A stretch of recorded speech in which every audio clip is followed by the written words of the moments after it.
Go ahead. Wait, I thought you were making something out of it.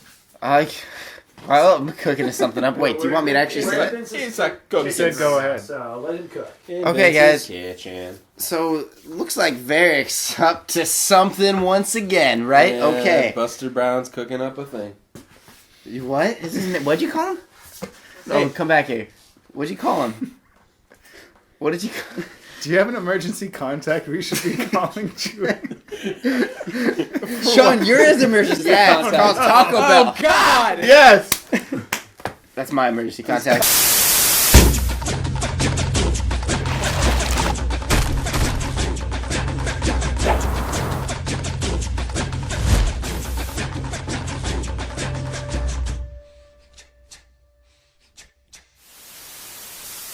Welcome to KORRACAST. Today we're going to talk about the Coronation, this week's episode of The Legend of Korra.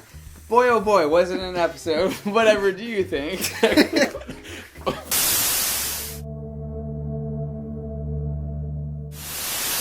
Okay, Ryan, start us off. Okay, first thing I want to talk about, just get it out of the way. We're talking about Wu? He's not such a big boo face. Well, I mean, if I needed any more reassurance that he was Cusco, I mean, that dance number he did at the beginning just Nailed kind it. of confirmed Nailed it. I think with Wu, they could easily have written him off as a doofus, like they did with the Earth King and Avatar, and they did with like other like they could just like, oh, he's a throwaway, he's a punching bag. The fact that they went into his feelings about how he's not like important enough to run and like Yeah, they're making him out to be more of a character than I thought they made were it more going to be. sympathetic than I was expecting them to, Yeah. and we're already only on episode 3 or 4, wherever we are. I don't know. Okay, so let's talk about the person that kind of made Prince Wu feel this way, Kuvira. She is just fully, firmly establishing herself. Hey, I'm the villain of the season. Yeah. And, just wait until you see what I'm up to. I guess just- what's jarring about it for me is that, like, because we had a 3-year time jump, anytime they need to explain how she rose to power, there's some characters there to say, like, in the last 3 years, she's done all for the Earth Kingdom, and it's like, I guess I'm supposed to accept that. It still feels jarring. I to guess me. what it is like, I right? agree. It's show rather than tell. We're getting a lot Yeah. of telling. Yeah, exactly. Yeah. She was so great at putting the Earth Kingdom together after it fell.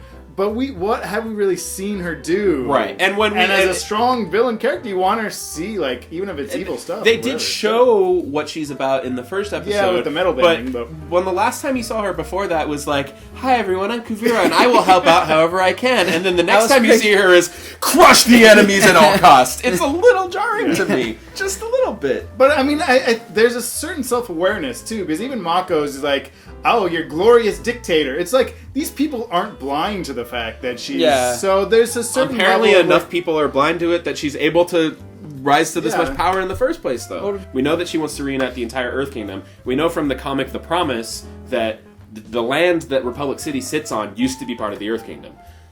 I think that's Endgame. That's a good point. I think, and Take considering back this is the Republic final City. season of Korra, it would make sense to bring it back full circle, to make it about Republic City, where the show started, and say, this is a person who's going to take down the United Republic of Nations.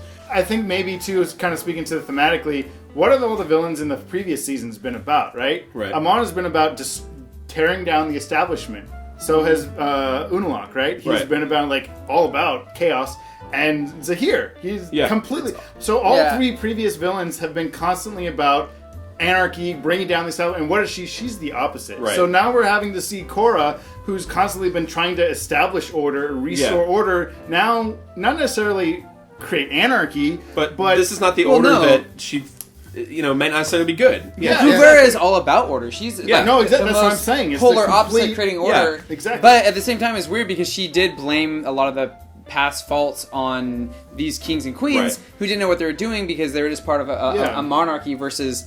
But then she's just establishing herself as a dictator. Yeah. Yeah, I kind of see her a little bit as, like, the Dai Li, but without having to have that the figurehead of a king, you know? I mean, she Yeah. is judge, Right. jury, and executioner. Right, all herself. Yeah. I don't know how it's gonna... How she thinks that there's not gonna be any conflict with the other nations. I mean, if she does try to take out Republic City... Right. I mean... Every other nation is gonna try to fight her then, thus Right, that's adding right. to more chaos. It's an and interesting just- endgame, though, because I mean, at this point, like, wow, and all the other world leaders, while they probably are disgruntled at her approach to things being so aggressive, like, well, it's her nation, it's their Right. own internal affairs. Like, why does the Fire Nation care? You know what I mean? I mean, I think too. Maybe I'm hoping we'll get in maybe mid-season a little bit more context and backstory for her, because I think that helps what I really with want. a lot of Yeah. the villains. We kind of understood where they're coming from, even if they don't agree with their methods, especially with Zahir and his Yeah. group. With her, we're just like, you're just a jerk. I would just like why to is know this girl? Why is she doing I this? would just like to. I would appreciate having some look at what happened in those 3 Yeah. years that made her change so drastically. That's Yeah. what I personally want. And if they did that, then I could probably forgive the way that she was set up earlier in the season. And then, but then it kind of goes back to Korra though too, right? And I think Toph kind of said, "It's like you guys they're the same, Korra, Kavira, right. Korra." Yeah, whatever. okay, well then that's a good segue, actually. You made a segue, and we will I did it. ride that segue all the way into Top Town. Chimpanzees. Let's- gonna all mess right. up, man. Take it easy, sir. Take Tell it me easy. what to do. Top My Town? life- Top Town. Top Take Town. it easy. She's my lady. And Hey, that was pretty good. right? That was not bad. Yeah. That's all right. I'll give you some. Are we making another segue into? Segueing back out of what we were going to talk about, which is Korra and Toph. Let's talk about Korra and Toph. Actually, I think some of the best moments in this episode were in the Korra and Toph storyline. I remember when Toph first came on, I didn't like her, but eventually she became one of my favorite characters in the original series. Right. And I think it's because she doesn't really have the social, like, hang-ups that a lot of people do, and that's endearing. But she's still likable. Like, she still interacts. She's like, She's hey, fun, she's quirky, twinkle kinda toes. tough, and yeah. She's all about kind of being down with the people and stuff. And this one, she seems like she's kind of reverted, and she's I'm, on a mountain on a hill looking down and Right. stuff, and I'm no longer kind of participating. And also kind of even reflects, like, she makes the throwaway line about, even, Lou and Sin and Ben, Sue and Lynn. even Sally and Jessica couldn't metal bend as well as I could. Like, it was a throwaway joke, but basically, like, maybe she wasn't the greatest mother. Like, Yeah, Yeah. I really think that we might have reverted her character a little bit. We kind of undone some of the because she made great progress during Avatar, Yeah. but it's an interesting dynamic because she has some great advice for Korra. I think when she says, "You're more blind than I am," it's great because it means so much, especially because she's actually blind. At the end of the episode when she says, "You don't want to get better," That's what you said in the last KORRACAST. Yeah. She knows. She's like, look, fine, you don't want to help. Like, I know you just want to be the victim. At the same time, though, when she says, like, oh, you're more blind than I am, like, she's not participating in everything. It feels like you said, she feels like she's up above it. Even though she's right, yeah. Even training her is like, okay, very well, I'll take you on as my student and train you. But she's not. How is she training her other than just beating her up and telling her how dumb and she's not engaging her the same way she engaged Aang? Yeah, and on the one hand, she's giving her good advice. On the other hand, Toph has some problems, and her daughters have some problems, and I really, really hope that we get into that. I really do, because I don't want Toph to go out on this note. I mean, it maybe sounds dramatic and drastic, but I really do think that there's some things that we need to work through before we close this whole Right, and maybe I think that might together. come back down to why she exiled herself. I want to know. It might come Yeah. full circle how she maybe she couldn't handle being a parent, and that will link back to her. She needs to accept that and then become the mother she needs to be for her daughters and to become a better person herself. And it'd be great because the Sue and Lin episodes in Book 3 were some of the best parts of Book 3. I think it was some of the best character drama that we'd gotten in a while. It'd be great if we went back to it.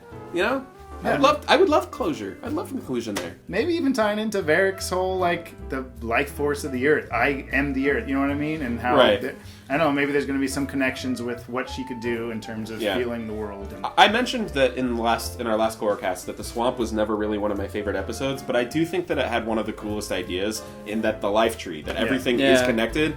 It was such a neat, something that I feel like they could have gone back to. Maybe we'll go back to it. We will. Stay tuned next week.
Today's episode is Today, Junior. Okay, today on KORRACAST, we're talking about the Coronation.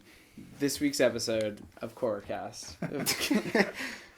Maybe put those words like in a different order. So Good they word. Korra, the nation. Is that a better order? Yeah. Well, you didn't finish, but okay. You had Okay. all the right ingredients. We're cooking I'll something. make a good Biscuit. soup.